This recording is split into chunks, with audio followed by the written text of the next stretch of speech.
আজকে খুব সেনসিটিভ একটা টপিক নিয়ে কথা বলবো। সেটি হচ্ছে দাম্পত্য জীবনের সমস্যা। এটার সাথে পেটের মেদ কিংবা আমাদের অতিরিক্ত ওজনের কি সম্পর্ক? প্রথমত, সে স্বামী হোক বা স্ত্রী, যদি ওজন অনেক বেশি থাকে তখন তারা নিজেরা কনফিডেন্স হারিয়ে ফেলে। দ্বিতীয়ত, যদি পেটের মেদ বেড়ে যায় তখন সেক্ষেত্রে দেখা যায় যে সহজেই এনার্জিটা কমে আসে কিংবা এনার্জি পাওয়া যায় না।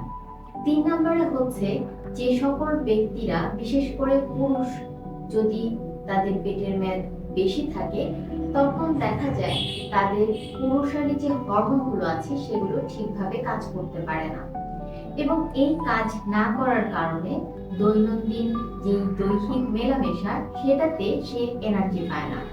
এটা একটা দেখা যায় দাম্পত্য সম্পর্ক সেটাতে একটি বড় হাতিয়ার হিসেবে কাজ করে। তাই যে সকল ব্যক্তিরা শারীরিকভাবে বিশেষ সময়ে শক্তি না পান তাদের অবশ্যই ডায়েট, প্রয়োজনীয় মেডিসিন এবং এক্সারসাইজ অবশ্যই করতে হবে।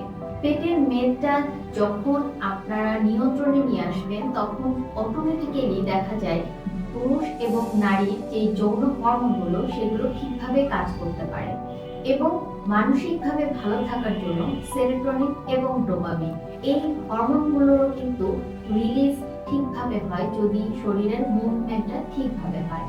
তাই অবশ্যই আপনাদের এই বিশেষ সমস্যাটা সমাধানের জন্য চিকিৎসক, পুষ্টিবিদ এবং প্রয়োজনে যারা এক্সপার্টাইজ আছে এক্সারসাইজে তাদের পরামর্শ নিতেই হবে।